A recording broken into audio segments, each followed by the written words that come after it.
माहौल तैयार कर दिया। उस माहौल को हमारे दिमागों में उस कचरे को इम्प्लीमेंट करने के लिए मीडिया के भोंपू बैठे हुए हैं, वो रात दिन बकवास करते हैं, वो चीजें लोगों में पहुंचा देते हैं। अगर टीम इंडिया जीत जाती नाम करते तो और कहते जी तुम हो सब जैसे कुछ। मोदी सेंगोल के टाइम लेट गए हाँ, लेट गए थे हमारे प्रधानमंत्री जी, लेट जाते हैं। तो अंधभक्तों की चीज क्या है फिर? तो वो क्या होते, वो से गौतम रत्ना, और आज हमारे स्टूडियो में दीदी निर्देश सिंह जी आई हुई हैं। धन्यवाद करते हैं उनका, क्योंकि बहुत बिजी रहती हैं और आपने देखा होगा कि किस तरीके से वो बहुजनों की, वंचितों की, महिलाओं की लड़ाई लड़ती हैं। अभी पीछे जेल जाते जाते रह गई, उसके बाद बाहर रह कर के भी उन्होंने एक बहुत अच्छी लड़ाई को लड़ा। तो कुछ बहुजन और देश से जुड़े मुद्दों पर निर्देश जी से बात करेंगे। निर्देश जी, अभी जो मैं करंट के मुद्दे पर सवाल करना चाह रहा हूँ आपके साथ में, आपने देखा होगा अभी जो वर्ल्ड कप हुआ है, जिसमें इंडिया बहुत बुरी तरीके से हार हुई है, जिसमें खुद मोदी साहा की जोड़ी जो है वहाँ स्टेडियम में बैठ करके लुत्फ उठा रही थी उसका, मैं ये कहूँगा।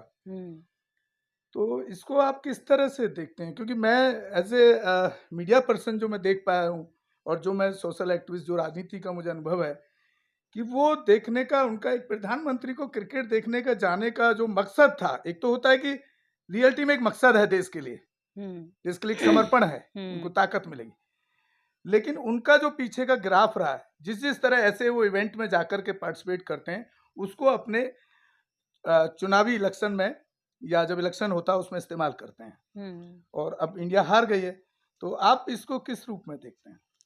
देखिए, प्रधानमंत्री जी गए तो कुछ पाने के लिए थे, लेकिन हाथ नहीं लग पाया।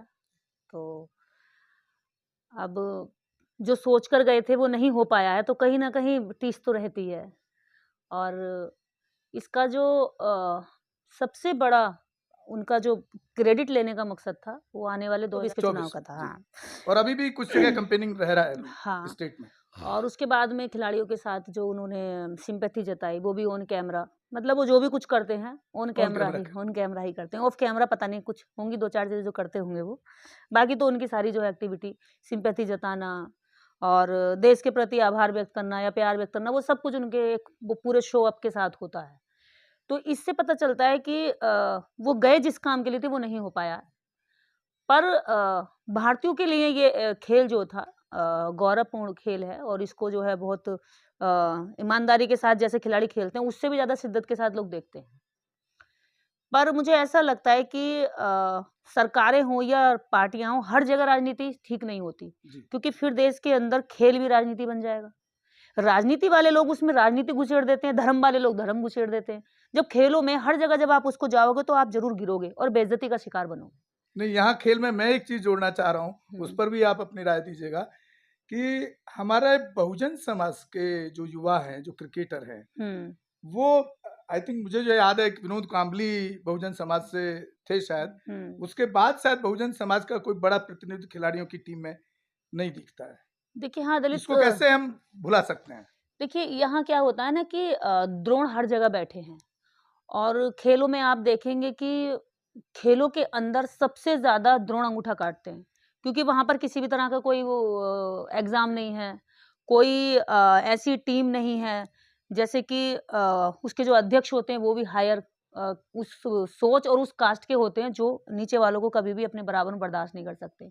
तो वो डिस्क्रिमिनेशन का शिकार हो जाते हैं, कास्टिज्म का शिकार हो जाते हैं, और उनको छोटे ही लेवल पर नीचे धक्का मार दिया जाता है। दूसरा ये है कि इस बहुजन समाज के बहुत सारे जो लोग नौकरियों में गए, पैसे वाले हुए, उन्होंने अपने बच्चों को जो खेल वाला फील्ड है ये खाली छोड़ दिया, इधर तैयारी नहीं कराई। कहीं ना कहीं एक आईएएस अपने बेटे को आईएएस की तैयारी कराता है, एक पीसीएस की तैयारी कराता है, एक आईपीएस की तैयारी कराता है, तो वो डॉक्टर अपने बेटे को डॉक्टर बनाने की जोर लगाता है, इंजीनियर बेटे को इंजीनियरिंग की पढ़ाई कराता है। तो ये क्या है कि जो वर्ग शिक्षित हुआ, जो वर्ग जाना कि खेल कितनी बड़ी चीज है जहाँ अपॉर्चुनिटी दिलाई जा सकती है, तो उन्होंने क्या बच्चों को तैयार नहीं किया। तो मैं यहाँ से ये भी अपील करूंगी कि बहुजन समाज जो है अपने बच्चों को खेल के लिए भी तैयार करे।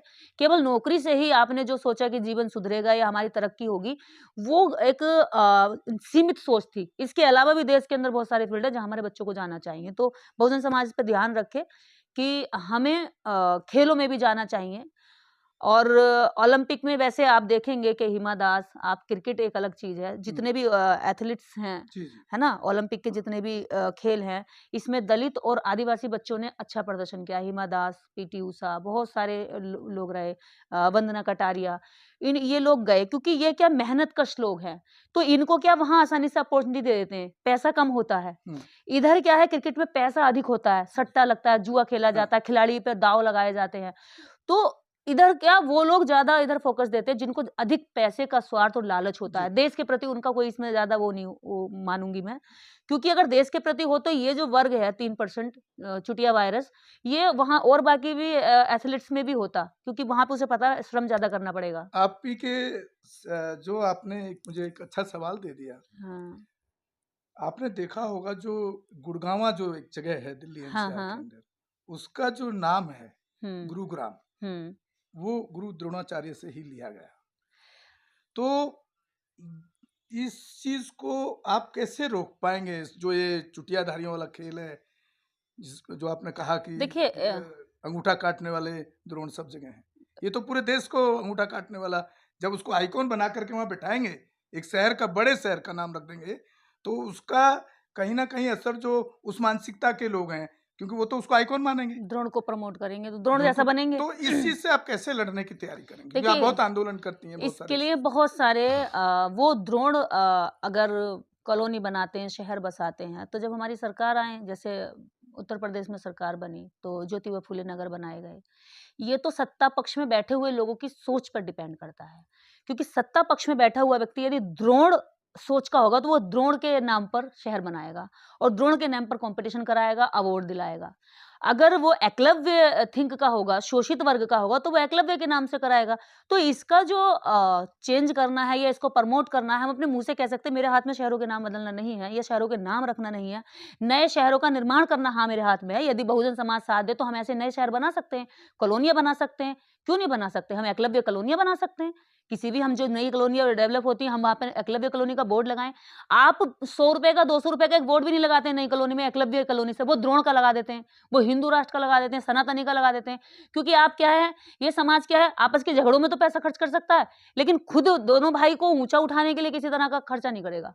एक कॉलोनी है, मान लीजिए 500 लोग रहते हैं या 100 रहते हैं, अब नई नई कॉलोनी मैंने देखी डेवलप हो रही है, 50 लोग 20 लोग रह रहे हैं, तो वहां पर एक व्यक्ति आ जाएगा द्रोण के सोच का, तो वो द्रोण कॉलोनी बना देगा उसको। पहले से जो 500 लोग रह रहे होंगे एकलव्य समाज के शोषित वर्ग, उनकी हिम्मत नहीं होती कि वो एकलव्य कॉलोनी का बोर्ड लगा दे। तो कुछ इनमें दम भी आना चाहिए, इनकी सोच में भी तो डेवलपमेंट होना चाहिए। मैं तो ये कहती हूँ, जब तक थिंक नहीं ऊंची होगी तब तक आप किसी भी ऊंची चीज को प्राप्त नहीं कर सकते। आप सत्ता की बात करते हैं, आप सत्ता में बैठे हुए लोगों से नफरत भी करते हैं, सत्ता में बैठे हुए लोगों से खींच भी मनाते हैं कि अरे ऐसा वैसा। सत्ता में बैठे हुए लोगों की मेहनत करना सीखो ना, वो जीतने के बाद भी चुप नहीं बैठते, आप हारने के बाद भी सो जाते हो, तो उनमें आप में अंतर है।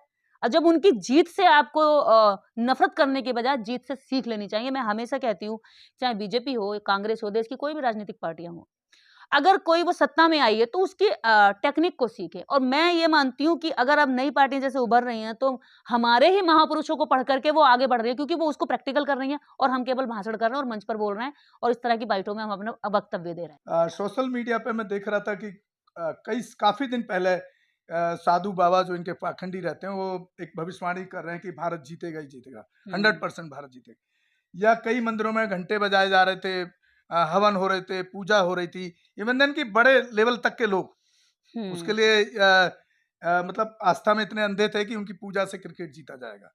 तो इसको किस रूप में देखते हैं आप? वो आस्था में अंधे नहीं है, वो हमें अंधा बनाते हैं, वो हमारी आंखों में धूल झोंकते हैं।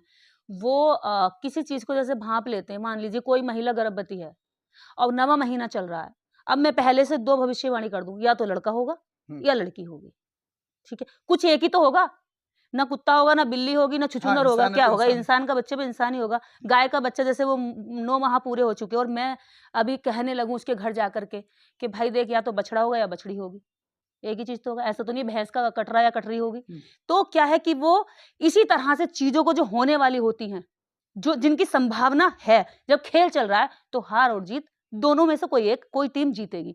अब उन्होंने क्या था, उन्हें पता था कि अभी तक का जो प्रदर्शन चलता आ रहा है वो बेस्ट चलता आ रहा है, खिलाड़ी फॉर्म में है, और जो वर्ल्ड कप का जो लास्ट है ये, इसमें भी वो इसी तरह से जाएंगे। और उन ढोंगियों ने अपने उसी आधार को बनाते हुए अगला वाला साइकोलॉजी अपनी तैयार कर ली और सबको मूर्ख बनाने का एक माहौल तैयार कर दिया। उस माहौल को हमारे दिमागों में उस कचरे को इंप्लीमेंट करने के लिए मीडिया के भूपू बैठे हुए हैं, वो रात दिन बकवास करते हैं, वो चीजें लोगों में पहुंचा देते हैं। अगर टीम इंडिया जीत जाती तो ये लोगों का अंधविश्वास और मजबूत कर दे कि देखिए हमारे हवन से, देखिए हमारे हनुमान चालीसा से, देखिए हमारी तपस्या से हम जो है जो हम परजीवी वर्ग है, हम में कितनी शक्ति है कि हमने खेल की दिशा मोड़ दी, क्रिकेट जिता हाँ दिया, क्रिकेट जिता दिया। वर्ल्ड कप ले। और कमजोर दिमाग वाले लोग जो है ऐसे लेट जाते पैरों में, शाश्वत दंडवत प्रणाम करते और कहते जी तुम ही तुम हो सब जैसे कुछ। मोदी सेंगोल के टाइम लेट गए थे। हाँ लेट गए थे, हमारे पार्लियामेंट। प्रधानमंत्री जी लेट जाते हैं। जी। तो अंधभक्तों की चीज क्या है फिर? तो वो क्या होते हैं, वो खुद जानते हैं। बुद्धा का जो सबसे बड़ा कॉन्सेप्ट है, अगर इस दुनिया में किसी ने जाना है तो दो लोगों ने जाना है। पहला तो, और भारत की अगर मैं बात करूं, लौट कर भारत में आए हूं अपने भारत जी। में, पहला तो जाना है ये संतों गुरुओं ने, जो हमारे रविदास, कबीरदास और बाबा साहेब रहे।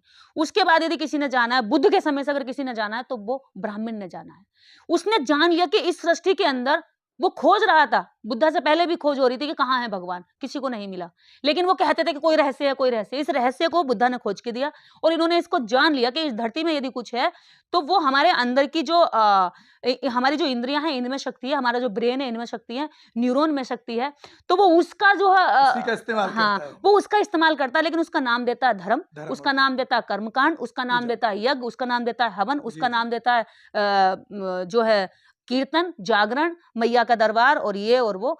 तो ये सब कुछ दे करके क्या है, उसका एक बिजनेस जो है वो हो जाता है। अगर उसमें शक्ति होती तो वो मरता नहीं, वो हमारे जैसा होता है, वो बीमार भी पड़ता है, वो हॉस्पिटल भी जाता है, वो बच्चे भी पैदा करता है, वो सेक्स भी करता है, वो दूसरों को देखकर उसकी इंद्रियों पे जो मतलब उसके जो बच्चे का प्रजनन का जो तरीका है वो भी बिल्कुल हमारे जैसा ही है। उसका अलग नहीं है कि वो शक्ति डाले और खीर खिलाए या हलवा खिलाए, या जैसी पुरानी कथाओं में पसीना डाल दे, हाँ पसीना डाल दिया मुंह से पैदा हो जाए, बिल्कुल हमारे जैसा प्रोसीजर है। उसको भी ठंड लगती है, गर्मी लगती है, बीमार होता है, तो वो किस आधार पे कहता है कि मैं शक्तिशाली हूं, लेकिन वो कहेगा नहीं तो कोई मानेगा नहीं। और लोगों को चमत्कार में भरोसा होता है, क्योंकि ज्यादा वो सोचते अपने ब्रेन को इस्तेमाल करने से ज्यादा बेहतर है दूसरे ने कह दिया उसको मान लो, क्योंकि वो सोचते हैं इस पर काम करने से मेहनत लगेगी, इसने कह दिया इस पर ज्यादा मेहनत नहीं, चल पड़ो।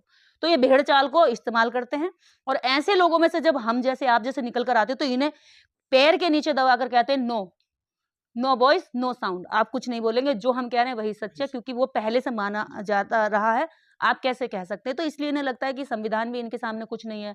हम संविधान का हवाला देते हैं कि संविधान हमें बोलने की आजादी देता है, राइट टू स्पीच और एक्सप्रेस। तो इसलिए इनको अब एक्सपोज होने में बहुत अच्छा रहा, ये जाकर कहीं बिल में घुस गई ना, तो सबको चुल्लू भर पानी कहीं ढूंढना चाहिए। सुधीर चौधरी और चित्रा त्रिपाठी जैसे लोगों को चुल्लू भर पानी ढूंढ के उसमें छलांग मार के मर जाना चाहिए डूबकर, क्योंकि इन्होंने कहा था कि मोदी जी जिताएंगे वर्ल्ड कप, इन्होंने कहा था कि भविष्यवाणी हो रही है, सारे जो ग्रह है नक्षत्र हैं टीम इंडिया। चौधरी की भी मजबूरी है ना, क्योंकि उनका दुकान को बड़ा सपोर्ट नहीं तो मिलता है पीछे से। उसकी दुकान उसकी मैं तो दुकान इसी से नेशनल मीडिया में रहा हूँ 25 देखिए, साल, उसकी तो बहुत दुकान से गहराई में अगर उसको जानता हूँ। फायदा हो रहा है ना, हमें कोई मतलब नहीं है, कोई उसकी दुकान से अगर उसको फायदा हो, लेकिन उसकी दुकान से अगर देश के नागरिकों पे और विज्ञान पर नुकसान हो रहा है तो उसको हम छोड़ेंगे नहीं, वो देशद्रोही है और उसको अब जेल में होना चाहिए। जितने भी लोगों ने दावा किया था इन सबको जेल में होना चाहिए, क्योंकि 140 करोड़ भारतीयों की भावनाओं के साथ इन्होंने खिलवाड़ किया है। और इनकी जमहूरियत जो है अब सामने आ गई, तो कोई नहीं बोल रहा। आप कह रहे हैं कि किस्मत बड़ी चीज होती है साहब, किस्मत, अब किस्मत आ गई। जब किस्मत ही सब कुछ होता तो तुम्हारे कर्मकांड का क्या मतलब? यदि इनके कर्मकांड में कुछ फायदा होता या इसमें लाभ होता तो देश जो है, इतनी एजेंसियां, सरकार इतनी एजेंसियों पे खर्चा करती है, रिसर्च करती है, मेडिकल कॉलेज है, इतने सारे सुरक्षा के हमारे सेनाएं हैं, उन सब पे खर्चा क्यों करती? 4 ब्राह्मण हायर करती और हवन करती और दुश्मन को हम यहीं से हरा देते। हम कोई भी खेल में जाते ही क्यों, हम तो पहले ही हरा देते।